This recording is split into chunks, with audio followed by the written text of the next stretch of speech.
Hello, thank you for joining us for one of our Alabama Medicaid Agency weekly Wednesday webinars. Our topic today are the RCO, or Regional Care Organization, quality measures improving health outcomes. Thank you for taking an hour out of your day to be with us. I am Melinda Rowe. I am the Assistant Medical Director for Alabama Medicaid, and I will be talking to you about the Alabama Medicaid overall quality strategy. We also have Drew Nelson here with us today. Drew's one of our epidemiologists who's worked a lot with the Regional Care Organization, or RCO, quality measures, the Quality Assurance Committee, and worked with our data analytics unit. So Drew will be talking about the Regional Care Organization quality strategy. So we'll be talking to you about both of those today. Now, a little disclaimer, both of these we consider draft strategies because they reflect Medicaid's current thoughts, the Medicaid agency's current thoughts, which are subject to change based on further deliberation from stakeholder feedback, discussions with the Center for Medicaid and Medicare, applicable law, and any changes to state and federal law. So please keep that in mind. These are subject to change, and of course if the change is an improvement, we're glad for that. So the Alabama Medicaid Agency Quality Strategy. Back around 2011-2012, the Department for Health and Human Services developed a national quality strategy. Many of you may be aware of that. When we talk about the Department for Health and Human Services, it is a broad umbrella agency at the federal level. So Centers for Medicaid or Medicare, CMS, come under that. The Centers for Disease Control and Prevention come under HHS, as well as the Health Resources and Services Administration, the Food and Drug Administration. So we have a lot of agencies that answer to HHS. So HHS developed their national quality strategy and then required all of their subunits, so CMS, CDC, etc., to develop their quality strategies. So along about 2013, CMS released their draft quality strategy, and in November of 2013, CMS sent out a letter to the all the different state Medicaid directors and strongly encouraged them to develop a quality strategy for the state Medicaid agency if they did not already have one. If a state already had Medicaid managed care, they were already required to have a quality strategy, although even with those, CMS recommended they look at the draft CMS strategy to see about alignment, to see about if there was anything they needed to change. So we talked to Dr. Moon, and we talked to the leadership, and we decided we would develop an overall strategy. So if you realize and you remember, the regional care organizations are covering about 2/3 of the Medicaid patients, or the beneficiary, our Medicaid population, and they are to come online full speed ahead October 1 of 2016. Well, that still leaves 1/3 of the Medicaid population that the overall strategy will be covering, and obviously we want to align the agency strategy with the RCO quality strategy. And many of you may be very well aware that there are the 42 measures for the RCO quality measures. The agency quality strategy draft strategy is roughly about 15 pages long. The RCO quality strategy is 80 pages and counting. So there's a lot out there with regard to this, and we do want to align measures and align program effectiveness between the two strategies. So again, we appreciate you being with us today to hear about the quality strategies. So when you have a strategy, you got to have a vision, you got to have a mission, values, a lot of things that you do in your own organizations. So the vision, let me advance the slides. This is our disclaimer about it's subject to change. This is talking about the history with the DHHS, the HHS quality strategy, and how that trickled down. The vision. The vision of the quality strategy is to optimize health outcomes of Medicaid beneficiaries by 1, improving the clinical quality, 2, transforming the healthcare delivery system for Alabama Medicaid, and 3, reducing cost. So a 3-pronged vision, and as many of you are aware, when the Senate Bill 340 was passed back in 2013, a lot of this is contained in that bill. Now the mission: to serve the Medicaid beneficiaries, the health care providers who are seeing those patients, other state agency partners, external stakeholders, elected leaders, and the people of Alabama, with a focus on improving outcomes, beneficiary experience of care, population health, and reducing health care costs through improvement. And some of the things we're really interested in with that mission are going more and more toward evidence-based care, looking at learning networks. Many of you participate in different networks, like hospitals. There's a hospital engagement network, and there's also one called the Alabama Perinatal Excellence Collaborative I'll talk a little bit more about. And rewarding value over volume when we start talking about the care. Now, values.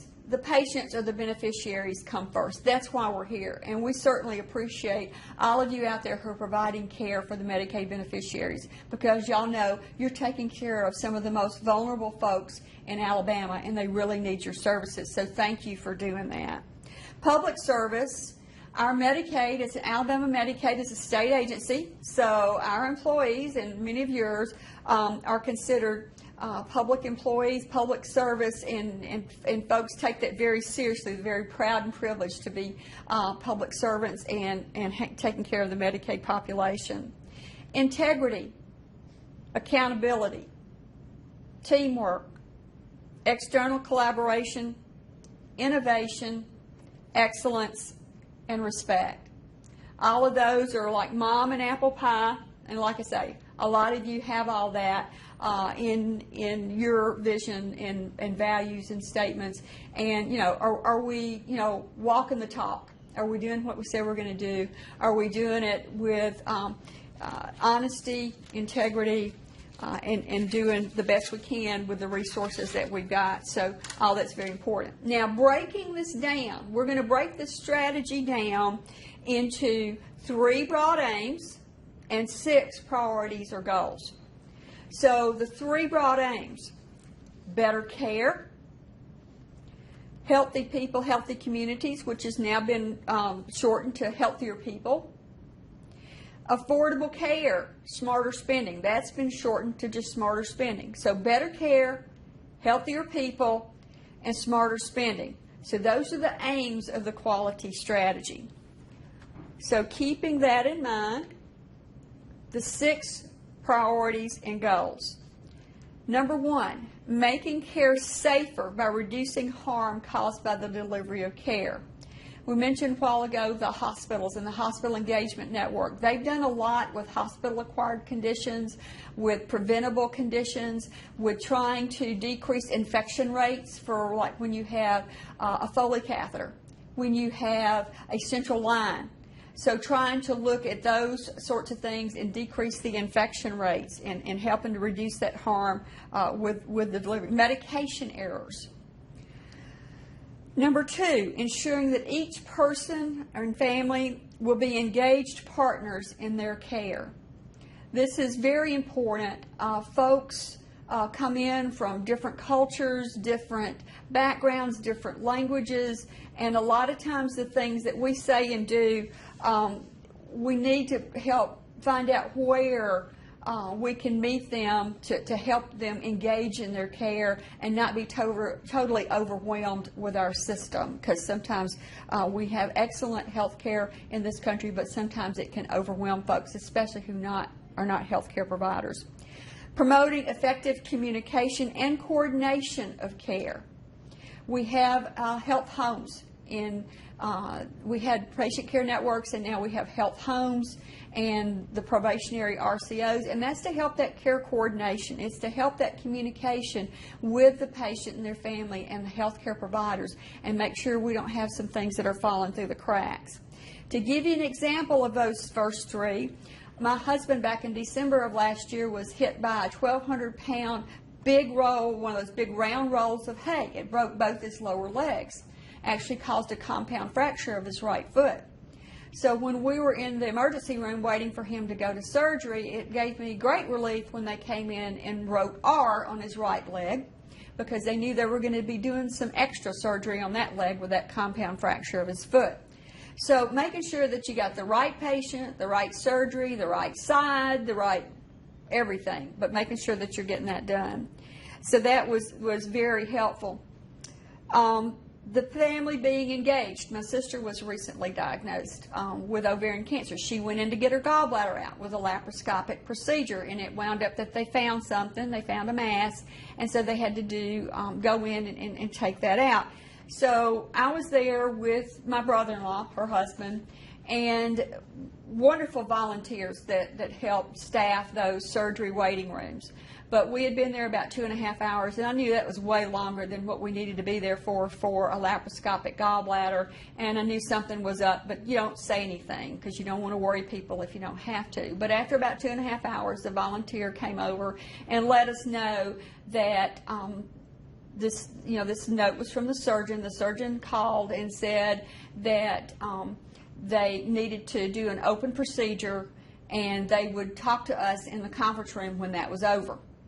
Well, I understand that, but I proceeded to try to explain that to my brother-in-law, and I tried to say to him, without alarming him, that, my sister, his wife, it was no longer Band-Aid surgery. It was no longer a laparoscopic gallbladder. They had gone in and they had found something, or a complication had developed. They had to cut her open, and I said, and she will not be going home tonight. And that totally floored him. What he heard was, she's not going home tonight, because I thought, we're going to let the surgeons handle the rest when we have the more detailed conversation. But my sister and I have been very engaged before our parents died with their health care. We stayed with them at the hospital because y'all are taking care of a lot of people with the resources that you got, and nobody knows that family member like another family member, so we've done that. So communication and coordination, making sure the family's engaged as partners in that care, and reducing harm. Another thing that came up with my husband was they came in 12 hours after his surgery, and trust me, after his surgery he had enough metal in his legs to set off every security alarm in every airport from now till Kingdom Come. So he's full of metal now. But they came to get him to take him for a post-surgery MRI. And the person who came said, can you walk to the stretcher? Well, now this is a man who's just had surgery on both legs, and I was, of course, there, and it's like 5 o'clock in the morning, and I shot up and said, no, he's broken both legs, he cannot bear weight, and we're going to need to find a way to transfer him from this hospital bed to your stretcher. But it just, I'm just glad I was there. I don't think anything would have happened, but y'all know how that goes. Number 4, promoting the most effective prevention and treatment practices for the leading causes of mortality, starting with chronic conditions such as cardiovascular disease. So many of you have heard about the Million Hearts campaign and all the things that they're trying to do to reduce heart disease deaths by 1 million, and starting out with like our ABCs, like aspirin, or they're aware of the low-dose aspirin that they can take from the standpoint of preventing heart attack. What about their blood pressure? Do they know what their blood pressure is? If they've got high blood pressure, are they being treated? What about, and of course, lifestyle issues? If they don't want to go on medicine for that blood pressure, what about exercise and diet and those kinds of things? So blood pressure. C for cholesterol.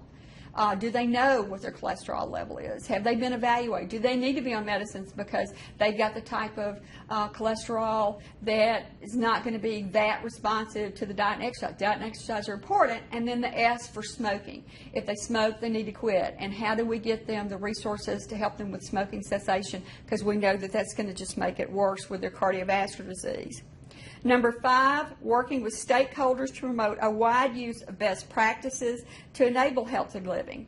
So just like we were talking about, I mentioned APEC a while ago, the Alabama Perinatal Excellence Collaborative. These are OBGYN and maternal fetal medicine physicians from both the University of Alabama, Birmingham and University of South Alabama, and several community OBGYNs and family practitioners who deliver babies. And they have come together to be part, and as well as the Public Health Department and Alabama Medicaid, and they've come together to develop well over 20 guidelines which can be accessed to the Medicaid website, but also they develop apps for smartphones that the providers can access and say, okay, what's the most recent on taking care of diabetes, gestational diabetes and pregnancy? What about if we've got a pregnant patient who has HIV? HIV? What are the most recent things? What about prenatal care? And what do I need to make sure that everything that I've done is part of what that patient needs? So APEC being very helpful. And the Hospital Engagement Network, the HINT, and the work that they've done on early elective deliveries and trying to decrease non-medically indicated early elective deliveries before 39 weeks gestation, and why it's important to wait if there's not a medical indication. And 6, making quality care more efficient and effective for individuals, families, employers, and government. Again, example of my husband. We've got these RCO quality measures, and they hopefully will help us with trying to make it more effective. But we went back for a checkup, and he had x-rays done at one office, the office that was looking at his legs, but then there was a second set of surgeons that were looking at his feet because he had that compound fracture. So he had what I call leg doctors, he had a foot doctor. And they had done a whole set of x-rays when we went to the first clinics, and then when we go to the second clinic, first thing they do, they're going to take him back to x-rays. So I said, time out. He just had x-rays. Could you please look at those or have the surgeon look at those and see if they got the views he wanted? I can understand if that surgeon wanted a different view of his foot, but could you please see if that will be adequate, because he's already had a set of x-rays today. And, you know, it's just sometimes it's just little things like that, but sometimes the cost of the added things that we have going on. But, again, also looking at our quality assurance measures, and Drew Nelson is going to be talking about the RCO Quality Assurance Committee, the Quality Assurance 42 measures, 10 of which have been incentivized, and talking to you about the RCO quality strategy. So Drew is up next. Like Dr. Rowe said, my name is Drew Nelson. I'm an epidemiologist here at Medicaid, and I've done a lot of the work with the RCO Quality Assurance Program and the Quality Assurance Committee.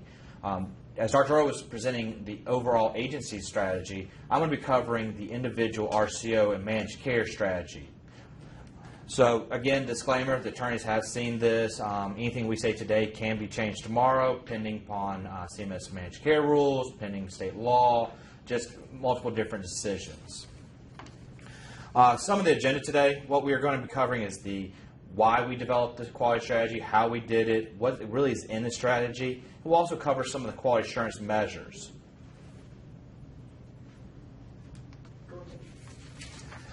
Some of the potential impacts, why we actually have a quality strategy. Well, one, federal CMS regulations require that all managed care agencies, managed care programs have a managed care strategies. Particularly for Alabama, that would be the RCOs. These are proposed rules. Under the proposed rules that CMS released this year, this actually not only expands the quality strategy just for the managed care program, but to cover the agency-wide, so even those fee-for-service populations. Some of the components of that proposed rule, which they just ended the comment period on Friday, is adding external review activity, including network adequacy validation, expanding managed care quality strategy to include the fee-for-service population, like I stated, and also creating a quality rating system for all managed care organizations. We also will be under a Section 1115 waiver for CMS. This is a waiver we've requested from CMS to allow us to develop the RCO program as an implementation, kind of an experiment here in Alabama. Along with that waiver, once we get approval from CMS, there will be standard terms and conditions that will be included that include, we suspect, initial quality outcomes, that we will get continued funding and that we'll be allowed to do this as long as we are driving improved quality outcome measures. So again, as Dr. Rowe stated, we have the agency-wide quality strategy that includes mission, values, and vision. It's 3 broad aims and the 6 priorities. Well, the managed care quality strategy sits underneath that and helps align and support the agency's goals and overall improving the quality for the state. So we are building up a smaller quality strategy that matches along with and aligns with the agency's wide strategy, but to help drive support and success for it. So let's get into the actual quality strategy. As many of you are aware, we do have the 5 RCO regions along with the 11 different probationary RCOs. Those RCOs that are bolded are the ones that are currently operating a health home program once we expanded starting April of this year. 3 large objectives of the RCO while we are incorporating the RCOs is improving care coordination, aligning incentives, and increased access. So again, the reason for the vision for Medicaid is to optimize health outcomes for for Medicaid beneficiaries by improving clinical quality, transforming the healthcare delivery system for Alabama Medicaid, and reducing cost. Because Alabama ranks in the bottom 10 states for various chronic conditions and has higher admissions and emergency department visits than other states, and particularly the national average, the RCOs were established to help address these rankings and improve the overall quality of care for all Alabamians. This is how they fully support the overarching quality strategy of Medicaid. So some principles of the quality strategy. The agent here at Medicaid, along with several of the administrators, Dr. Moon, our medical officer, Dr. Rowe, our assistant medical officer, and the managed care team have really worked with our consultants in trying to draft a quality strategy. Like we said, that the quality strategy is required by CMS, but some of those requirements also include a public feedback and comment period on the quality strategy, which we will address once the 1115 waiver has been approved and once the quality strategy has been drafted and completed. Like I said, a lot of the quality strategy currently is still in draft form, and a lot of it can change depending upon the CMS STCs and depending upon new proposed rules that are coming from CMS.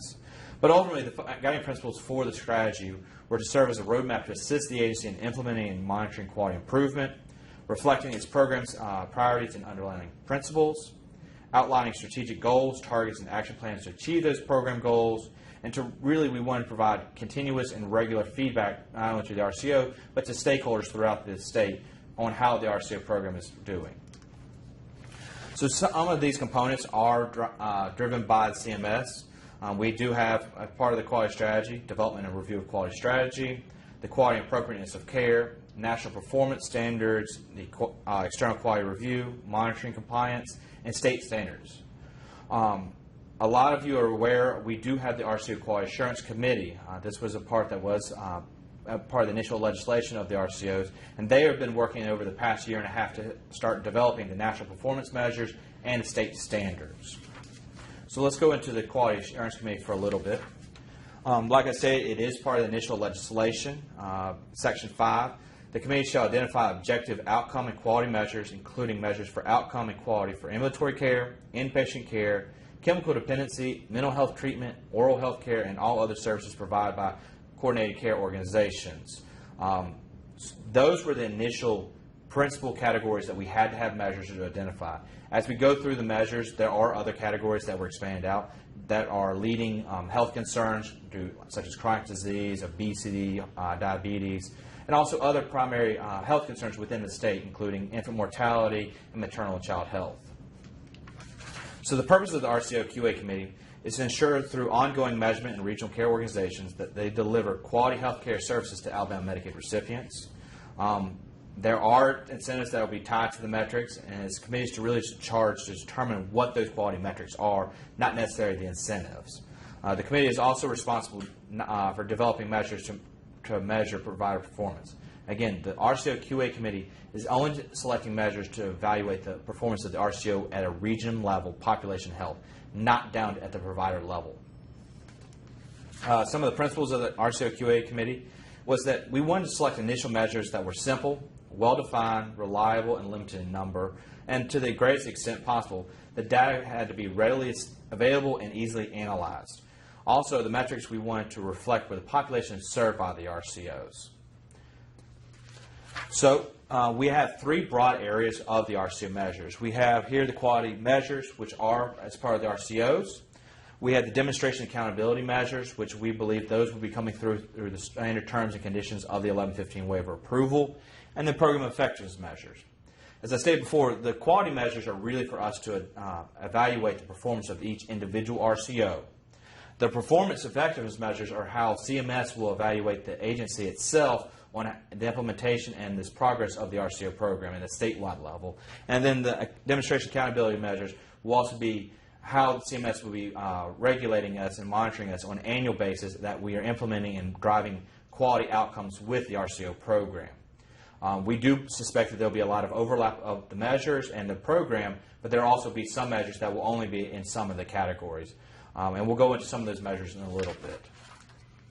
We have four major categories for the program effectiveness measures: clinical maternity, clinical utilization and prevention, clinical mental health, and administrative. Couple examples of these are draft measures. They have not been approved by CMS or the agency at whole. But some of the clinical maternity are reducing infant mortality. For utilization and prevention, we have reduced the rate of preventable admissions and readmissions for target conditions. Clinical mental health, we're looking at having individualized care plans developed for at least 85% of at-risk recipients. And for administrative, that we have at least one RCO up and running for all 5 regions for all 5 years of the demonstration period. The RCO quality measure categories, again, several of them came directly from the law: ambulatory care, inpatient, pediatrics, internal medicine, oral health, but we've also included some additional ones: transition care, care coordination, mental health, behavioral health, and patient safety. What we've done here are, as we go through the next couple of slides, are reviewing the different 42 RCO measures. The bold measures are the 10 incentive measures that the RCOs will be held accountable for increasing outcomes every year to receive their full quality withhold back. We've color-coded these because we wanted to start looking at what is the real impact on you, the providers. The green ones we believe are already easily collected. They are just administrative claims data. You really wouldn't do any additional work, just your regular coding. The yellow measures, as you will see, those are some of the mental health and behavioral health measures.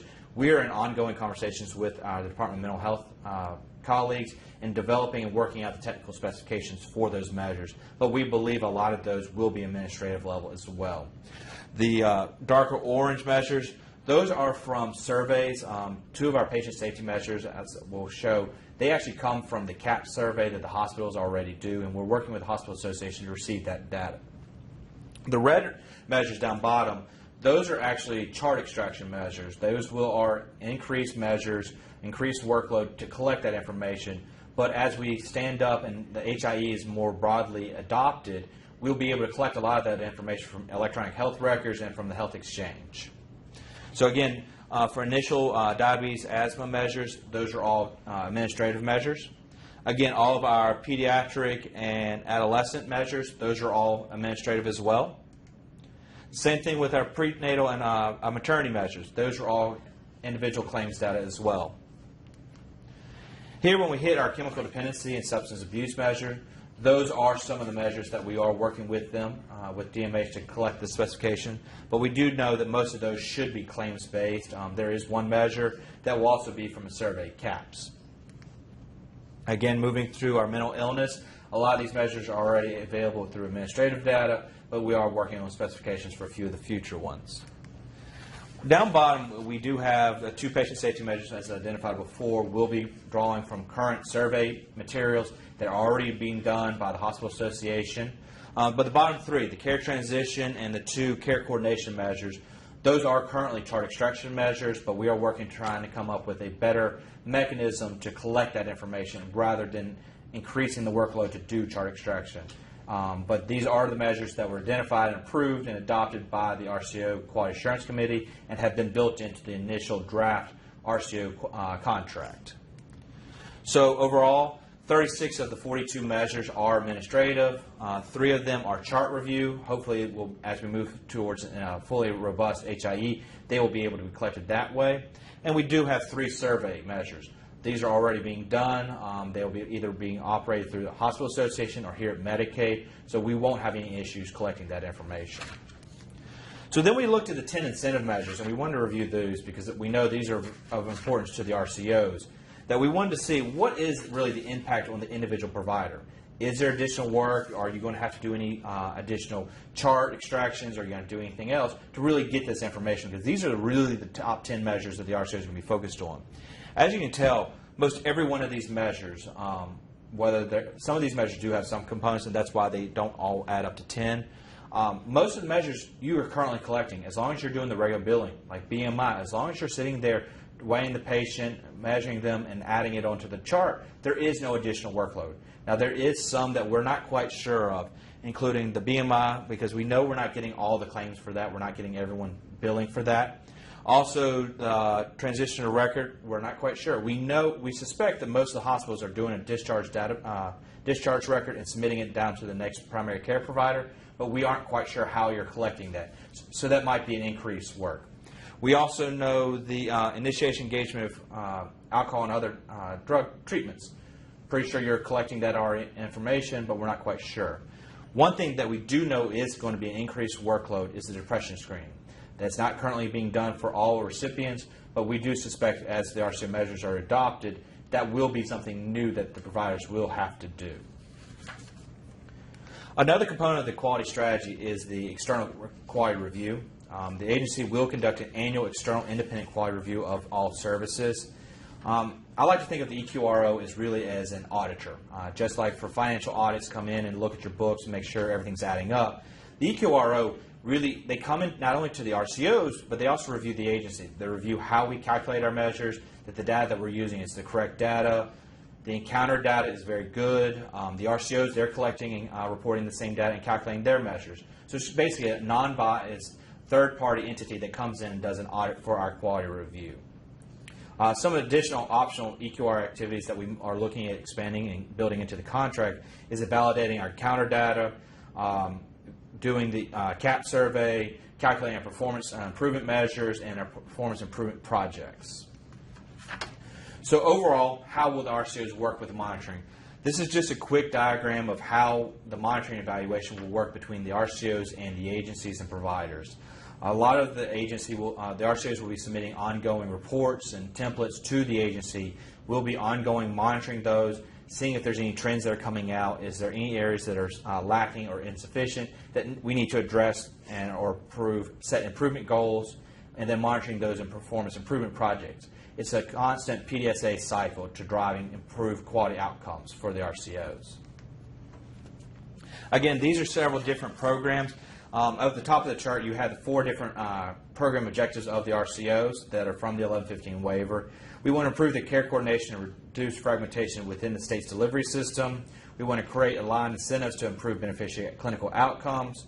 We want to improve access to healthcare providers and reduce the rate of growth of Medicaid expenditures. Down the left-hand side of the column are different initiatives all built within the RCO, whether that's the RCO care coordination, the performance improvement projects that are required by the RCO contract, quality measures in the withhold program, the non-emergency transportation program, HIT, and the transition to APDRG. These are all quality initiatives that are being built into the RCO program that we hope and we suspect will all be driving towards improved RCO access and quality of care for our beneficiaries.